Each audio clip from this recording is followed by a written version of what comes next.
miserável, condenada, de depravação total do pecador.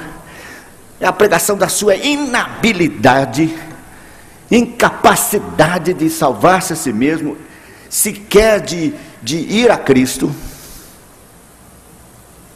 A pregação da soberania de Deus, da sua vontade soberana. Ele salva quem quer, segundo a sua graça.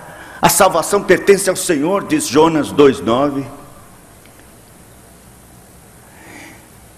E o que temos que pregar aos pecadores é que eles venham à fonte de sangue, venham à cruz de Cristo e clamem pela misericórdia de Deus, que eles venham em desespero. Mas nós hoje, na situação moderna, não queremos tratar dessas coisas. É deprimente. Você acaba destruindo a autoestima das pessoas. Mas é isso mesmo, o evangelho é para arrasar o cabra. Isso. Ele tem que vir sabendo que somente pela graça de Deus ele poderá ser salvo.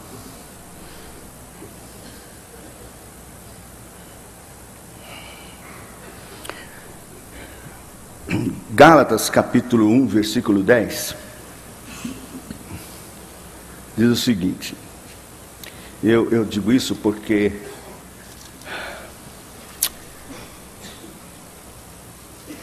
as pessoas, os evangelistas ou pastores, não querem tocar na ferida, não querem tratar de assuntos não palatáveis, difíceis. O pastor Denon, disse para mim: você é odiado e amado. É muito ruim para a gente, porque nós somos carnais, humanos. Nós não queremos que as pessoas tenham uma reação contrária a você. Nós queremos que todo mundo lhe elogie, bota você lá em cima. Mas nós queremos agradar as pessoas. Eu me lembro, antes de ler o texto, eu lembro que eu fui aos Estados Unidos e fui convidado para pregar numa igreja de brasileiros. Mas o pastor lá conhecia a minha fama, esse negócio de agora está pregando assim, acabando com as pessoas e tal. Então,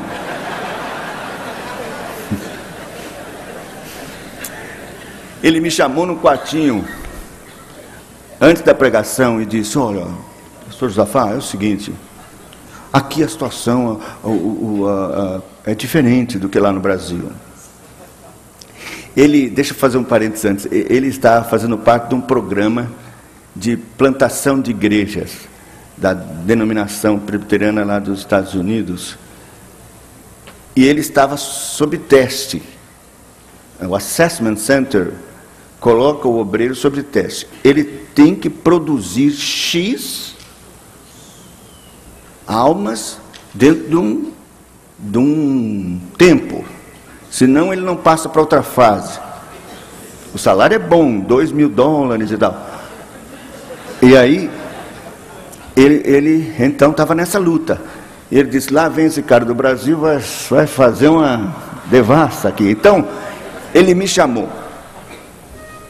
Ele disse: olha, a situação aqui é diferente, sabe? Os brasileiros, a maioria absoluta está ilegal aqui. Outra coisa, muitos deles vieram casados na esperança de voltar, buscar a esposa, ou então mandar a esposa vir com os filhos. Mas 1 ano, 2 anos, não conseguiram. Aí arranjaram outra esposa que...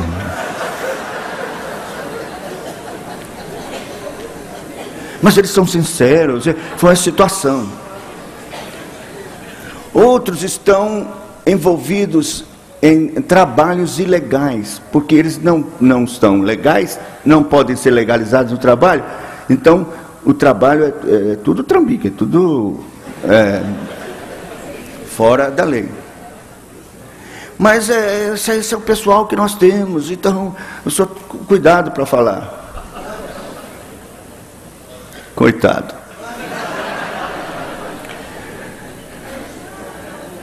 Mas no final, muitos vieram chorando mesmo, com sensibilidade, tocados por Deus com relação à sua situação triste, de miséria, de pecado. Gálatas 1, versículo 10 diz: porventura procuro eu agora o favor dos homens ou de Deus? Ou procuro agradar a homens? Se agradasse ainda a homens, não seria servo de Cristo. Então, meu querido, pregar o Evangelho não é como você acha, como você quer, como você inventa, pensando que Deus aprova qualquer forma que você inventar, desde que dê resultado. Eu quero dizer, não aprova não. Deus aprova o que é feito conforme a sua palavra. Aí Ele abençoa, aí Ele coloca a sua mão, e os resultados não são mentirosos, nem falsos, são verdadeiros.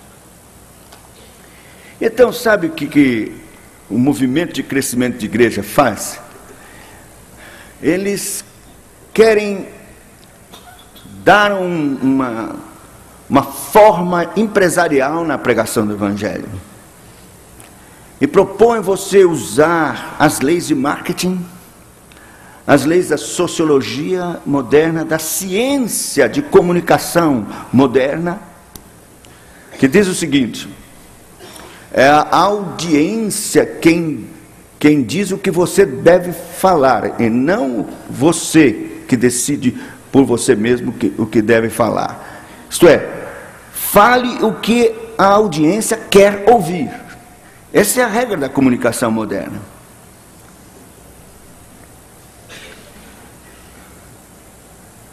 Eles fazem um teste de solo. Você já ouviu falar do teste de solo? Quer dizer, você não deve sair pregando e entrando em qualquer cidade para pregar o Evangelho. Faça o teste de solo antes. E eles tomaram isso daquele texto de Mateus 13, do semeador. Não tem nada a ver, mas eles tomaram. E então, é preciso ver o solo fértil. Não vá às cidades com menos de 25 mil habitantes, só para cima de 25 mil habitantes. E depois veja, pergunte para as igrejas que já estão lá, se como o pessoal que é duro de coração, ou é fácil obter conversões, as pessoas são abertas. E depois de fazer esse teste de solo, que você decide, se for acima de 25 mil habitantes, que você decide então investir ali para plantar uma igreja. Mas onde é que está isso na Bíblia, meu Senhor? Onde é?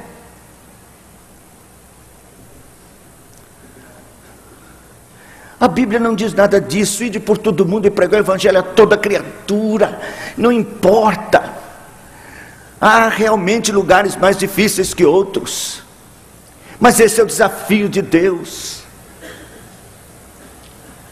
Não somos nós que convertemos as pessoas, mas é o poder do Evangelho que converte as pessoas.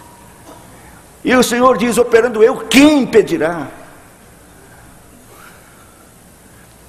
Eu, quando cheguei na Bahia, me assustei. Saí de São Paulo, um movimento maravilhoso, Jovens da Verdade e tal. pregando na praça, e gente se convertendo. Cheguei na Bahia, uma opressão infeliz dos demônios lá. Tudo que você tentava fazer, uma dificuldade. Tudo que você tenta fazer no Evangelho na Bahia, no princípio, espere 2, 3 anos. Uma opressão, nada dá certo, queima aparelho de som, uma confusão. É na base da oração mesmo, e até jejum e oração. Além da opressão maligna, a imoralidade. Você sente no ar peso da imoralidade.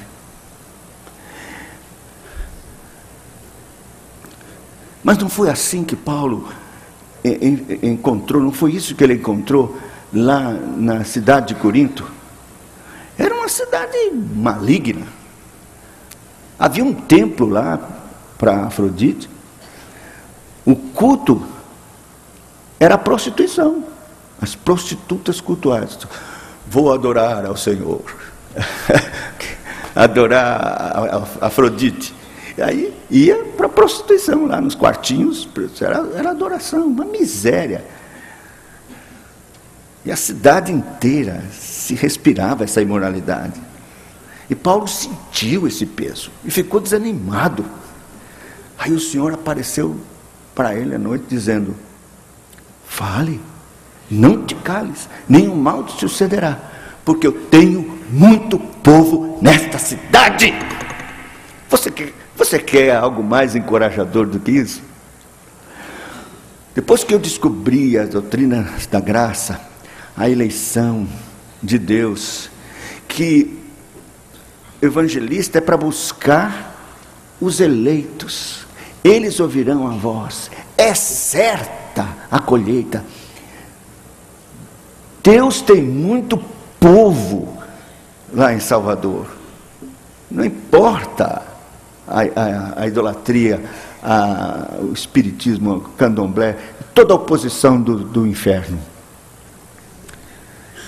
E de fato, Deus tem sido gracioso e tem nos abençoado. Mas o que me anima é isto: Deus tem muito povo lá. E não tenho que me mexer na mensagem. Eu vou pregar e tenho pregado com fidelidade a palavra de Deus. Então, eu não quero saber de pragmatismo. E você deve fugir disso. O pragmatismo diz: se funciona, dá certo. Mas eu quero lhe dizer que resultado é terreno sagrado, inviolável do Espírito Santo de Deus. Isso não pertence a nós. Compete a nós pregar, orar, instar e deixar o resultado com o Senhor. É Ele quem opera como quer nas vidas e nos corações.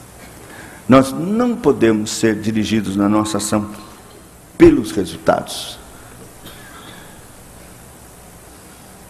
Agora vamos passar para o culto, rapidinho. Os puritanos compreenderam que o culto, eu vou ler um pedacinho aqui do que os puritanos escreveram sobre o culto. E eu sei que esse é um assunto delicado, eu não vou me complicar entrando em questões mais profundas, mas algumas coisas básicas eu preciso falar, em termos de suficiência da Escritura. Se eu não falar sobre isso, então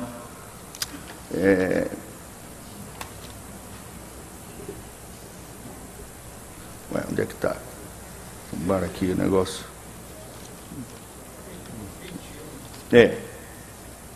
Está aqui, ó. A luz da natureza mostra que há um Deus que tem domínio e soberania sobre tudo, que é bom e faz bem a todos, e que, portanto, deve ser temido, amado, louvado, invocado, crido e servido de todo o coração, de toda a alma, de toda a força. Mas o modo aceitável de adorar o verdadeiro Deus é instituído por Ele mesmo, e é tão limitado pela sua própria vontade revelada, que Ele não pode ser adorado segundo as imaginações e invenções dos homens, ou sugestões de Satanás, nem sob qualquer representação visível, ou de qualquer outro modo não prescrito nas Santas Escrituras. Veja, mas o modo aceitável de adorar o verdadeiro Deus é instituído por Ele mesmo, e é tão limitado pela sua própria vontade revelada, de que Ele não pode ser adorado segundo as imaginações e invenções dos homens, ou sugestões de Satanás. Mas é o que mais tem no culto: invenções e imaginações dos homens. Meus irmãos, nós precisamos de uma outra reforma. Está precisando um novo Lutero, para pegar as 95, 96, 200 teses, porque nos afastamos e muito da palavra de Deus.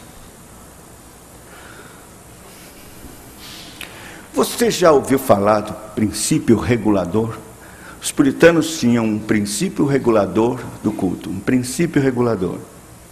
O princípio regulador é a palavra de Deus. E eles então passavam esse princípio regulador como regra, como régua, e o que estava sobrando, nem que tinha que ser cortado.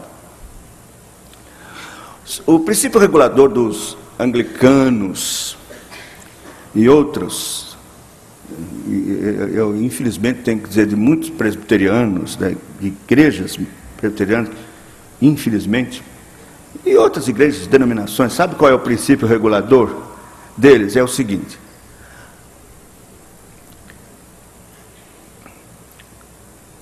não está ordenado na Bíblia, mas a Bíblia não proíbe, podemos fazer.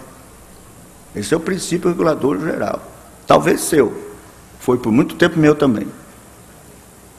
Não está ordenado nas Escrituras, mas a Bíblia não condena, podemos fazer. Oh, mas é um perigo isso.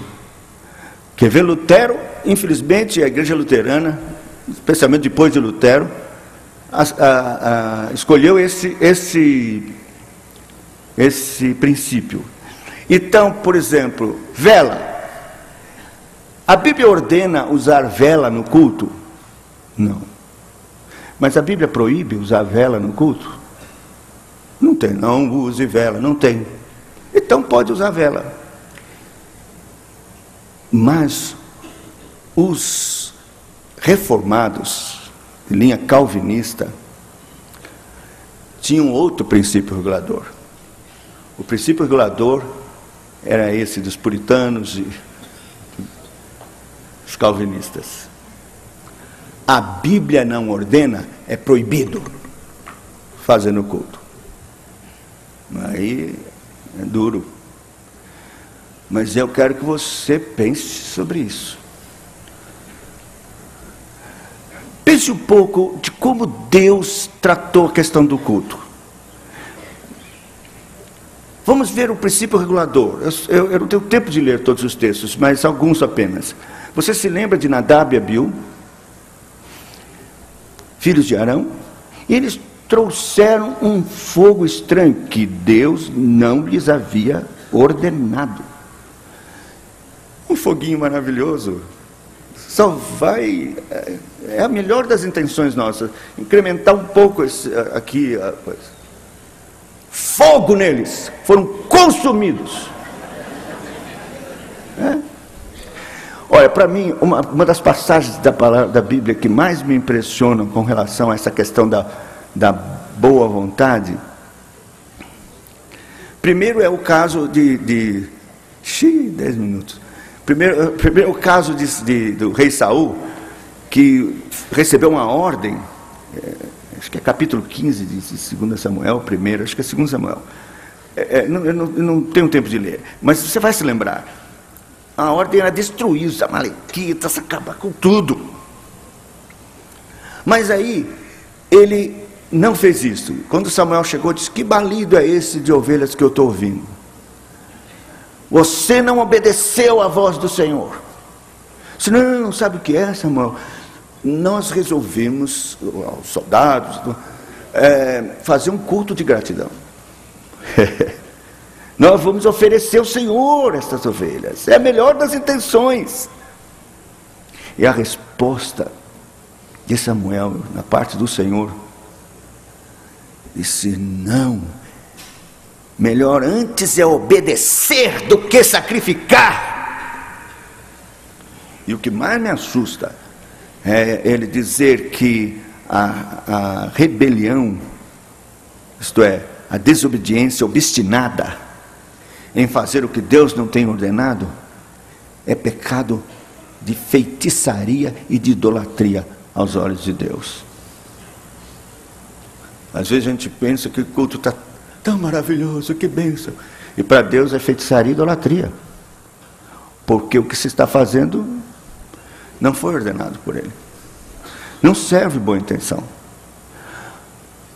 Outro texto é aquele de Uzá, que Davi resolveu trazer a arca, e em vez de observar o princípio regulador, como Deus quer que faça as coisas referente ao culto e tal, as coisas dele, em vez de fazer isso, não, ele achou bonito, ele soube a informação de que os capitães lá dos filisteus mandaram a arca num carro novo, e ele disse: oh, que coisa bonita, nós temos mesmo que inovar, não vamos ficar nas coisas retrógradas, vamos renovar. Então, um carro novo para trazer a arca, e lá vai usar, e aí lá atrás sacerdotes, e o carro, de repente o carro, numa lama, certamente era um lugar de lama, deu e a arca vinha, ele, com a melhor das intenções, segurou a arca, para a arca não cair na lama. O Senhor matou. R.C. Sproul, no seu livro Santidade, diz assim: era melhor ter deixado cair a arca na lama, porque a mão dele é mais suja do que a lama. E tudo estava errado, não é só a atitude de Uzá. Desde o princípio, a Bíblia tem especificações na lei como trazer a arca. Depois Davi faz tudo certinho, mas a consequência foi dura. Boa intenção não serve para Deus. Obediência sim. Princípio regulador, veja Deuteronômio capítulo 12. Deuteronômio 12. O assunto é culto, porque ele está falando que os israelitas não podem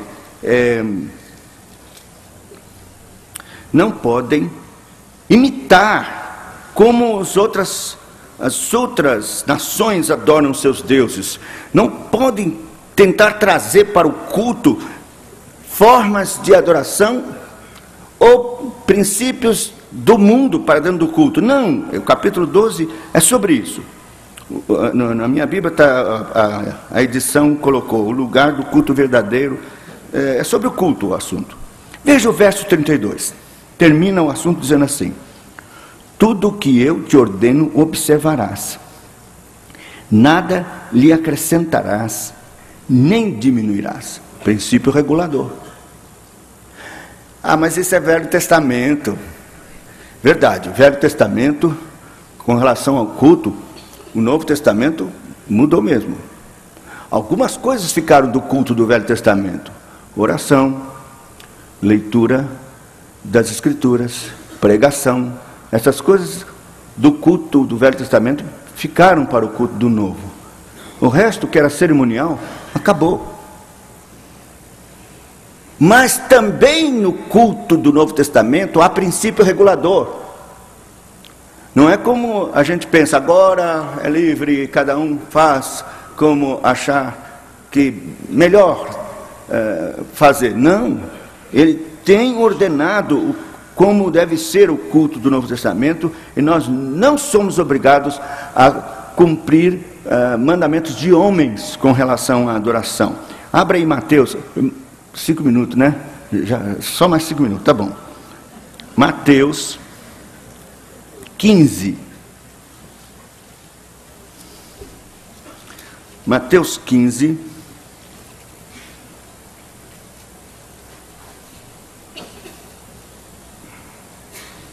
De 1 a 9. Diz assim: Então vieram de Jerusalém a Jesus alguns fariseus e escribas e perguntaram: Por que transgridem os teus discípulos a tradição dos anciãos, pois não lavam as mãos quando comem? Ele, porém, lhes respondeu: Por que transgredis vós também o mandamento de Deus por causa da vossa tradição? Porque Deus ordenou: honra teu pai e tua mãe. Quem maldisser seu pai ou sua mãe será punido de morte. Mas vós dizeis: se alguém disser a seu pai ou a sua mãe, é oferta ao Senhor aquilo que lhes poderia aproveitar de mim, esse jamais honrará seu pai e sua mãe. Assim, invalidais a palavra de Deus por causa da vossa tradição. Hipócritas, bem profetizou Isaías a vosso respeito, dizendo: Este povo honra-me com os lábios, mas o seu coração está longe de mim, e em vão me adoram, ensinando doutrinas que são preceitos de homens. Em vão me adoram. Para Deus, a adoração que não é escriturística, mas invenção de homens, esta adoração é vã no Novo Testamento. Paulo, lá em Colossenses capítulo 2, chama esse culto como culto da vontade. Colossenses 2. Colossenses 2,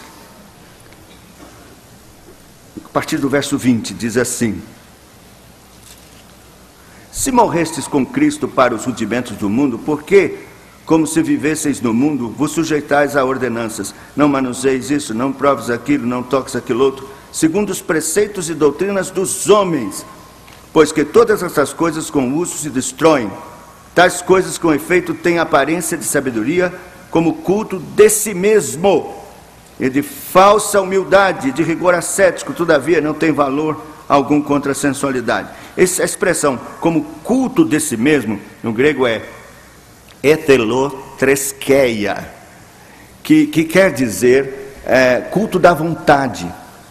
Quer dizer, esse culto que a pessoa faz conforme a sua vontade, e não conforme a vontade de Deus.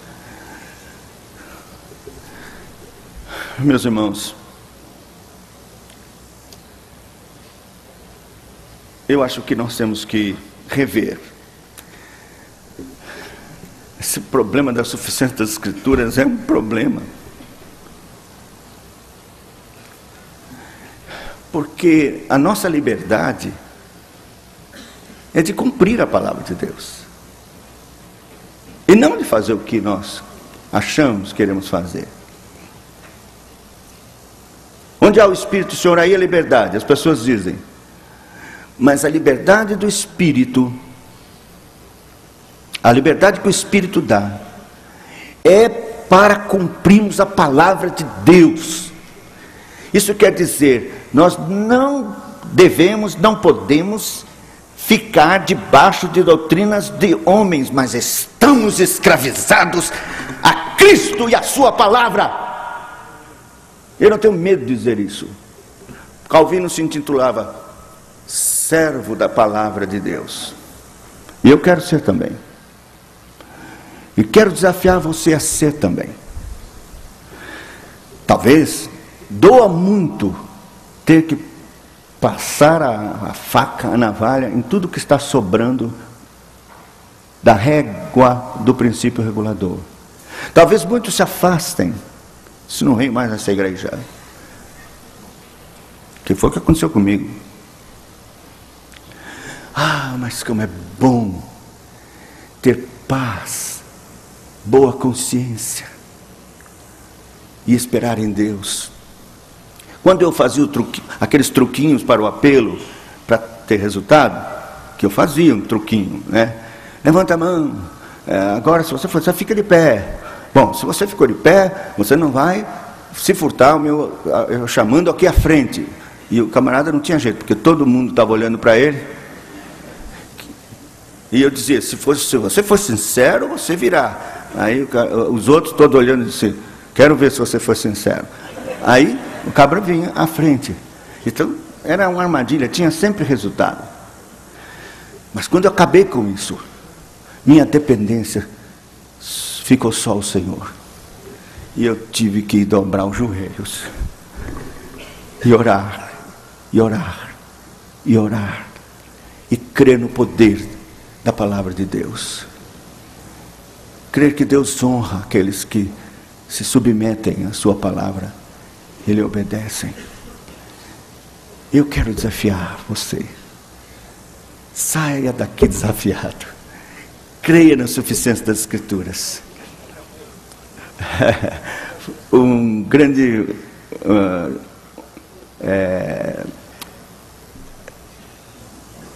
mestre das Escrituras, Dr. Thompson, foi por muito tempo professor na Palavra da Vida. Ele tinha uma frase que eu admirava. Ele dizia, eu sou Bitola 66. Eu quero desafiar você a ser Bitola 66. Deus vai lhe honrar. Deus abençoe.